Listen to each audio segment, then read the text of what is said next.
go to Health Secretary Steve Barclay, who joins us today. Secretary of State, good morning to you. We've got the ambulance strike today. What would you like to say about that?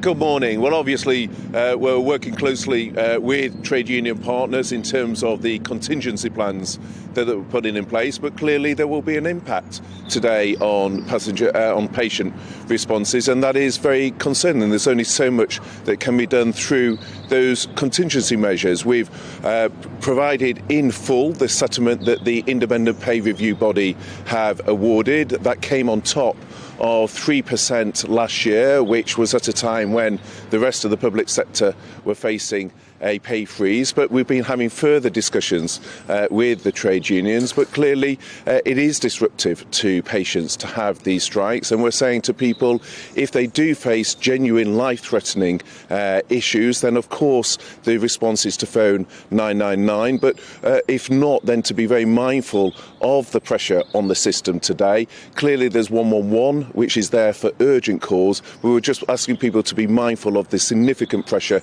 our ambulance service will be under today. Yes, but Secretary of State, people will die inevitably as a result of what's happening today, and people will blame you, will they not, for failing to avert these strikes, and people will say this is a stain on this government's reputation. Well, the government has accepted in full the recommendations of the pay review body, yes, and even the opposition say that the right approach is... well, no.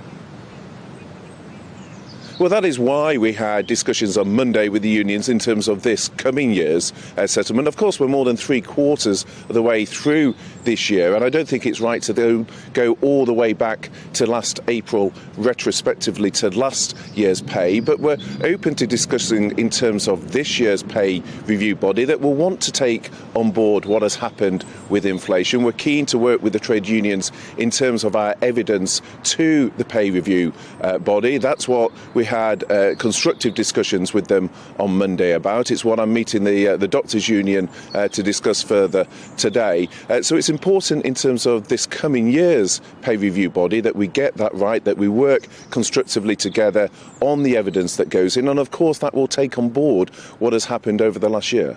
But Health Secretary, this is not just about pay for these ambulance workers. The argument being put forward is that they're trying to draw attention to how under-resourced the ambulance service is. Now, you have to recognise that, because before this pay round or whatever, the waiting times for ambulances just not acceptable, just absolutely ridiculous. Is that something you recognise? Is that something you will be addressing?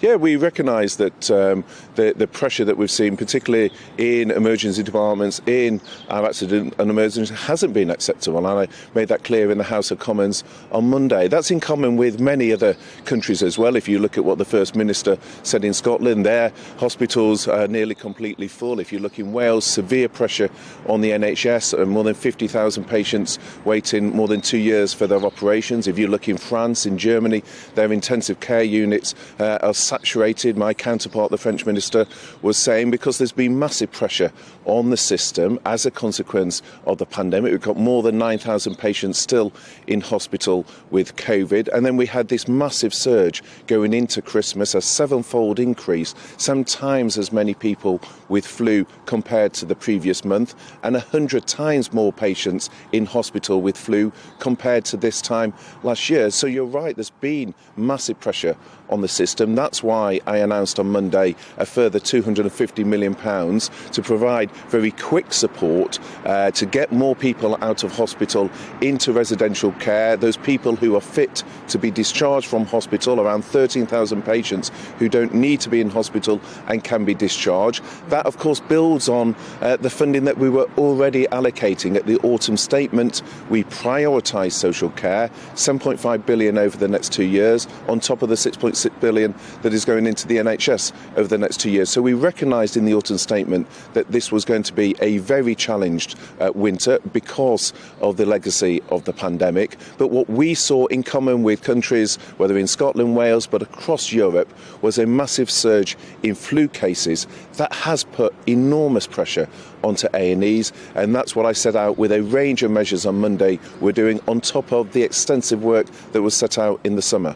Yeah, and you talk about the situation in other countries also being incredibly pressurised as well, and yet we hear that the UK has the highest excess death rate of any G7 country. Our nurses are paid worse than most other European countries, and here we are, a right-leaning paper this morning saying, come on, Rishi, do a deal for Britain, get this nurses negotiation done. Now, other papers are reporting that you're quite willing to do that, you're quite up for it, but it's number 10 that's blocking it. What's going on? Are we going to have these backdated payments for nurses or not? Well, we were discussing with the unions how we make any settlements more affordable, particularly focusing on the coming year's pay review body. But of course, I listened to the representations from the trade unions in terms of the cost of living pressures that they face here and now. But the independent pay review body looks at what is affordable across the piece. What we're keen to explore and have been exploring is where there's opportunities to go further through productivity, through efficiency, looking, for example, at the significant agency costs, looking where technology... It's offensive to nurses working 18-hour shifts, as you say, inspecting patients or looking after patients in waiting rooms in awful conditions, going home and crying because they cannot give the care that they have been able to give up until now throughout their career. To ask them to make efficiency savings or better productivity when all they're saying is, hang on a minute, I cannot afford to eat properly at the moment. Nurses going to food banks, and you're refusing to even discuss the issue, just want to talk about next year.